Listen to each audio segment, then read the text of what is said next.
নমস্কাৰ বন্ধু বান্ধৱীসকল, এটা খুব ভাল খবৰ লৈ আছো আপোনালোকৰ বাবে। এছএছচি তৰফৰ পৰা আপোনালোকৰ বাবে পোষ্ট সম্পূৰ্ণমতে মুকলি কৰি দিয়া হৈছে MTS আৰু হাবিলদাৰ পোষ্টৰ বাবে।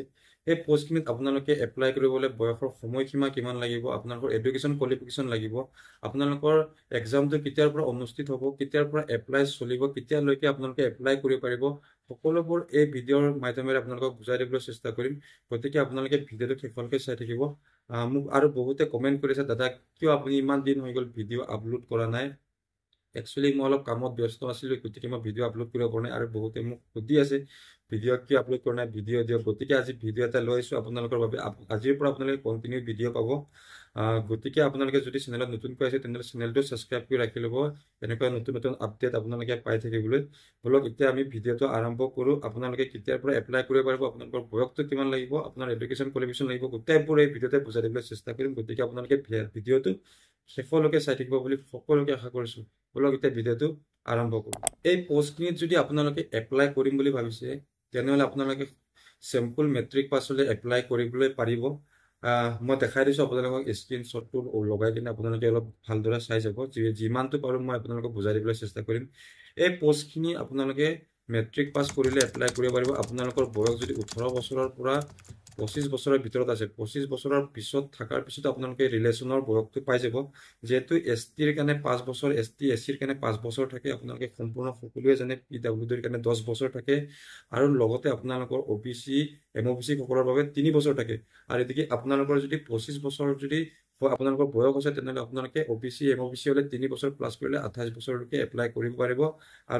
আৰু লগতে SC আৰু ST সকলে সিহঁতে আপোনালোক এইপিনে 25 আৰু এইপিনে 5 বছৰ 30 বছৰলৈকে এপ্লাই কৰিব পাৰিব। আৰু আপোনালোকৰ যিসকলে PWDৰ কেণ্ডিডেট তেখেতে 25ৰ পৰা 10 বছৰ এইখিনি প্লাছ কৰিলে আপোনালোকে 35 ইয়াৰ্ছলৈকে আপোনালোকে এপ্লাই কৰিব পাৰিব।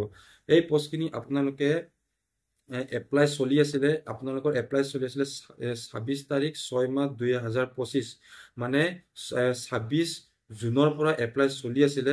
আজিতো বৰ্তমান ডেটটো বেছি হৈ গ'ল। আজি যিহেতু 31 তাৰিখ হৈ গ'ল, মই আগতে ভিডিঅ'টো আপলোড দিব লাগিছিলে কিন্তু আপলোড দিব পৰা নাছিলোঁ। এই পোষ্টখিনিত যদি আপোনালোকে এপ্লাই কৰা নাই এতিয়ালৈকে কৰি ল'ব পাৰিব। আপোনালোকে 24 জুলাইলৈকে এপ্লাই কৰিব পাৰিব। 24 জুলাই মানে অহা মাহৰ 24 তাৰিখলৈকে এপ্লাই কৰিব পাৰিব। ঠিক আছে, এপ্লাই কৰি ল'ব আপোনালোকে। আৰু ইয়াতে আপোনালোকৰ লাষ্ট ডেটটো 24 তাৰিখে হয়, 24 তাৰিখে এপ্লাই কৰিবলৈ পাৰিব। আপোনালোকে ইয়াতে সকলোবোৰ মই স্ক্ৰীনশ্বটটো দেখাই দিছোঁ, চাই লওক।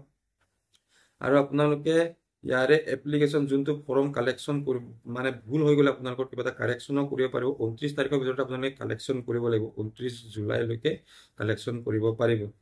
আৰু আপোনালোকৰ এই এক্সামটো আপোনালোকৰ প্ৰথমতে CBT এক্সাম হ'ব, আপোনালোকৰ কম্পিউটাৰ বেচিছত হ'ব। আজিকালি SSCৰ এটা ভাল ফেচিলিটি আছে, যিহেতু আপোনালোকে অসমীয়াতো এক্সাম দিব পাৰিব, হিন্দীতো এক্সাম দিব পাৰিব, বা ইংলিছতো দিব পাৰিব, বঙালীতো দিব পাৰিব। আপোনালোকৰ যোনটো চইচ হয় তাতে এক্সাম দিব পাৰিব। আৰু আপোনালোকৰ এই এক্সামটো অনুষ্ঠিত হ'ব 20 ছেপ্টেম্বৰৰ পৰা 24 অক্টোবৰলৈকে।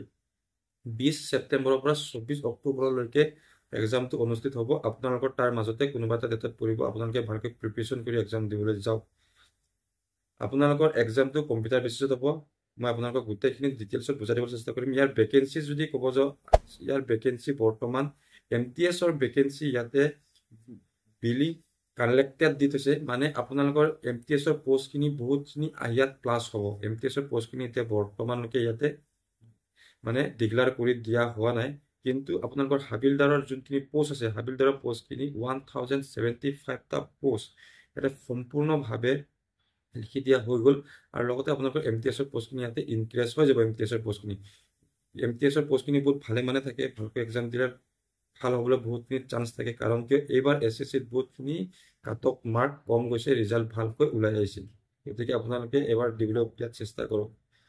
আৰু লগতে আপোনালোকৰ ইয়াতে এইজ গ্ৰুপটো মই আপোনালোকক কৈ দিলোঁ, এইখিনিয়ে হয় এপছটো। আপোনালোকে ইয়াতে মই আপোনালোকক আকৌ এবাৰ দেখাই দিছোঁ বয়সৰ যোনটো এইজ কিবা হয়, এইজ লিমিটটো আপোনালোকৰ কিমানখিনি পাব আপোনালোকে ৰিলেশ্যনত, মই এইখিনি আপোনালোকক বুজাই দিব চেষ্টা কৰিছোঁ। ইয়াতে 1 নম্বৰতে SC আৰু STৰ কাৰণে 5 ইয়াৰ্ছ প্লাছ পাব আপোনালোকে, আৰু লগতে OBC 3 years, PWD unreserved PWD খিনিৰ বাবে আপোনালোকে 10 বছৰ পাব, PWDৰ OBC খিনিত 13 বছৰ পাব। এনেকুৱা গোটেইখিনিত আছে, আপোনালোকে ধুনীয়াকৈ এপ্লাই কৰি ল'ব পাৰিব। আৰু হাবিলদাৰ পষ্টৰখিনি ইয়াত মেনশ্যন কৰি দিয়া হৈছিলে, মই আপোনালোকক অলপ দেখাই দিব বিচাৰিছোঁ। হাবিলদাৰ পষ্টখিনিৰ বাবে ইয়াতে ফিজিকেলটো মই আপোনালোকক অলপ দেখাই দিবলৈ চেষ্টা কৰিছোঁ, একদম তলত আছে এইটো। আৰু আপোনালোকৰ মানে কি হয়, আপোনালোকৰ যেতিয়া হাবিলদাৰৰ পষ্টখিনিৰ কাৰণে আপোনালোকে PT PhD আপোনালোকৰ হ'ব, সেইটো আপোনালোকৰ 1.6 কিলোমিটাৰে ৱৰ্কিং আছে, মানে তাতে আপোনালোকৰ 15 মিনিটছ টাইম আছে। আৰু ফিমেলৰ কাৰণে আপোনালোকৰ 1 কিলোমিটাৰ আছে। বহুতখিনি টাইম এইটো পাছ কৰাটো সকলোৱে পাছ কৰিব পাৰিব। গতিকে এক্সামটো পাছ কৰিবলৈ আপোনালোকে চেষ্টা কৰক, ভাল বুকছ ল'বলৈ চেষ্টা কৰক, ভাল ভাল ইউটিউব চেনেলত ছাবস্ক্ৰাইব কৰি ৰাখক। আপোনালোকে SSC এক্সামৰ কাৰণে ভাল কৰিবলৈ আজিকালি বহুতখিনি ক'ব গ'লে সহজ হৈছে। অসম পুলিচৰ কৰি বহুতখিনি SSCত ভাল কৰিবলৈ বহুতখিনি এতিয়া চান্স পোৱা যায়। গতিকে আপোনালোকৰ বাবে মই আজি নতুন এটা বহুত দিনৰ পিছত আজি এটা ভিডিঅ' লৈ আহিলোঁ। গতিকে আপোনালোকে প্লিজ মই আপোনালোকক কৈছোঁ, চেনেলটো ছাবস্ক্ৰাইব কৰি ৰাখিব। মই যিমানটো পাৰোঁ নতুন নতুন ভিডিঅ' লৈ আহিব চেষ্টা কৰিম। যিহেতু বহুত দিন ভিডিঅ' দিয়া নাছিলোঁ, অলপ অসুবিধাৰ বাবে এতিয়া ভিডিঅ' আপোনালোকে কণ্টিনিউ পাব। গতিকে চেনেলটো ছাবস্ক্ৰাইব কৰি বেল আইকন দবাই ৰাখিব, আৰু লগতে এটা লাইক কৰিব সকলোৱে। আৰু আপোনালোকে কেনে আছে সকলোৱে কমেণ্ট কৰি জনাবলৈ নাপাহৰিব। থেংক ইউ, ধন্যবাদ, বাই বাই।